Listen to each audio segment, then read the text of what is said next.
दरम्यान हितसंबंधांच्या आरोपांवर उपमुख्यमंत्री अजित पवार यांनी उत्तर दिले। पुरावा द्या, तपासून घेऊ, चौकशी करू असं अजित पवार यांनी म्हटलं। तसंच अजित पवार यांनी थेट उत्पादन शुल्क आयुक्तांना फोन देखील केला।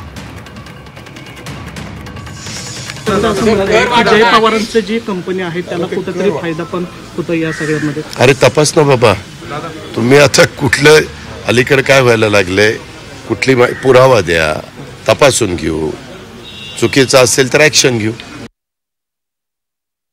राजेशजी, कमिशनर अजित बोलतोय।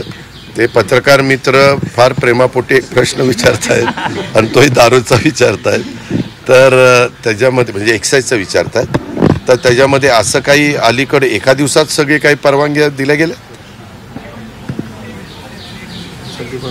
ठीक आहे, ओके ओके, ठीक आहे, थँक्यू।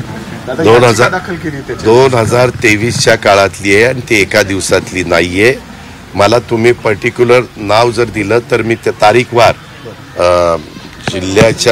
जिल्हाधिकारी आणि त्या SP आमचा एक्साईज त्याच्याकडे कधी आली, त्याच्यानंतर वर कधी आली, ते सगळं आपण सांगू।